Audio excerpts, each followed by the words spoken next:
Awakening will come. When? I do not know. But of this awakening, I have no doubt.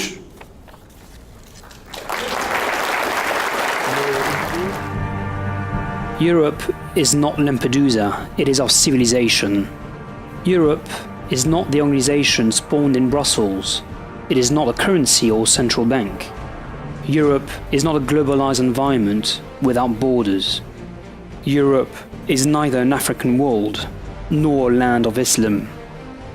Europe is neither ugliness nor non-art. Europe is the continent of Europeans. Europe has a history spanning many millennia and is over 700 million Europeans strong. Europe is an identity, the European and Christian civilization. Europe is made of Greek temples, Roman aqueducts and theatres, Romanesque chapels, Gothic cathedrals, Renaissance palaces, vast town squares, Baroque churches, classical-style castles, Art Nouveau buildings. Europe has wild shores, majestic mountains and peaceful rivers. Europe is the feeling of nature. Europe is a patchwork of landscapes shaped by men, from the polders to bocage, from the meadows to terraced fields. Europe is the land where apple and olive trees grow, as well as vines and hops. Europe is not the land of industrial food, but on the contrary is the land of gastronomy, which expresses itself through oil and butter, wine and beer, bread and cheese, sausage and ham. Europe is not a world of abstract concepts, but rather one where the art of representation excels, from Praxiteles to Rodin, from the Pompeian frescoes to the Vienna Secession. Europe is both Celtic fantasy and the Christian mystery. Europe is the civilization which turns stone into lace. Europe is the refusal of bewilderment. It is the culture which invented polyphonic choirs and symphonic orchestras. Europe is not the world of Belphegor, but rather is the civilization which honors women as a goddess, a mother, or a warrior. Europe is the culture of chivalry and courtly love.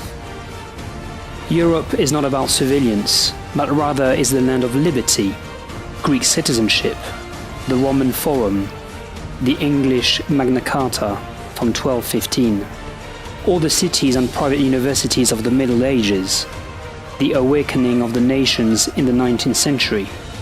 Europe is a literary and mythological heritage. Homer, Virgil, Hesiod, the Eddas, the Nibelungen Lied, and the Arthurian Circle. It is also Shakespeare, Perrault, and Grimm. Europe is also about inventions and conquests. Leonardo da Vinci and Gutenberg, the caravels, hot air balloons, the beginnings of aviation, and Ariane. It is also bridges across the seas. Europe incarnates itself in those heroes who defended over the centuries. It is Leonidas and his 300 Spartans saving Greece from Asia, Scipio Africanus preserving Rome from Carthage, Charles Martel pushing the Arab invasion away, Godfrey of Bouillon freeing the Holy Land and creating the Frankish kingdom of Jerusalem. It is also Ferdinand of Aragon and Isabella of Castile releasing Granada, Ivan the Terrible pushing the Mongols away from the Holy Russia, and it is Don Juan of Austria defeating the Turks at Lepanto. Europe is made of important places: the Parthenon, St. Mark's Square, St. Peter's Basilica, the Belém Tower, Santiago de Compostela, the Mont Saint-Michel, the Tower of London, the Brandenburg Gate, the towers of the Kremlin. Such is the heritage of our civilization. Today, Europe happens to be the sick man of the world. It is forced to feel guilty, it is colonized, and it is weakened. This is not fatal and will not last. Let's stop this repent, and together we can find again the thread of our long memory.